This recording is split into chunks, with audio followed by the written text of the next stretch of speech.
آقا فرماتے ہیں جو اس مہینے میں کسی کا روزہ افطار کرائے اللہ اس کے گناہ معاف کر دیتا ہے.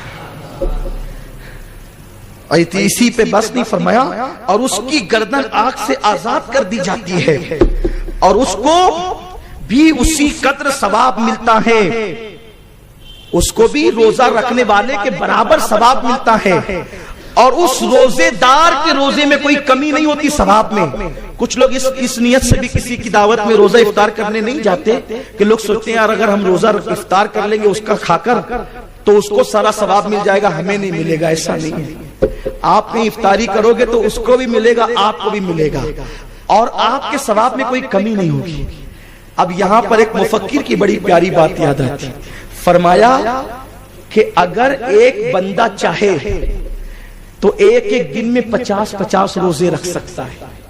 کتنے روزے؟ 50 100 500 روزے رکھ سکتا ہے. حیرت ہے, بندہ تو ایک ہی روزہ رکھ سکتا ہے, ایک دن میں 50 کیسے رکھے گا؟ طریقہ یہ ہے ایک تم رکھو گے 50 کو افطار کرا دو تو تمہارے نامہ اعمال میں 50 رمضان شریف کے روزوں کا ثواب لکھ دیا جائے. کراؤ افطار, اللہ نے دیا ہے تو خوب کراؤ. کیا بڑی نعمت ہے, کیا مہینہ آ رہا ہے, سبحان اللہ, جنتی بنانے کے لیے آ رہا ہے.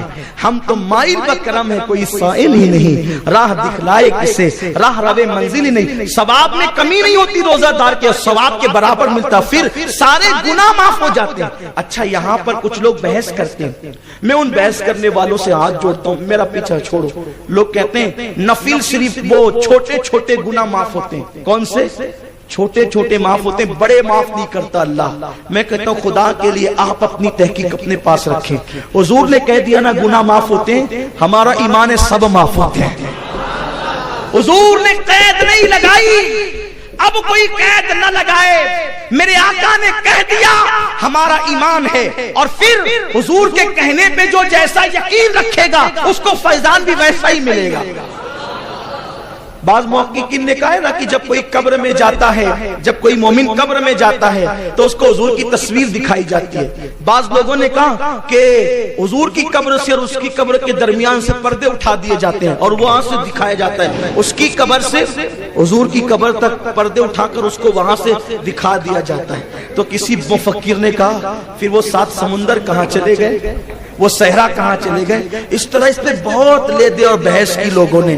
ہم تو عشق کے بندے ہیں نا, میرے امام نے کہا ہم عشق کے بندے ہیں. کیوں بات پڑھائی ہے؟ کوئی کہتا ہے تصویر دکھائی جاتی ہے, کوئی کہتے ہیں پردے اٹھائے جاتے ہیں, کوئی کہتا ہے کہ حضور خود تشریف لاتے ہیں. اب اس پہ فقیر کا کہنا یہ ہے کہ جو موقف رکھے گا, جو جیسا عقیدہ رکھے گا, جو رکھے گا کہ تصویر دکھائی جاتی ہے اس کو تصویر ہی دکھائی جائے, جو کہے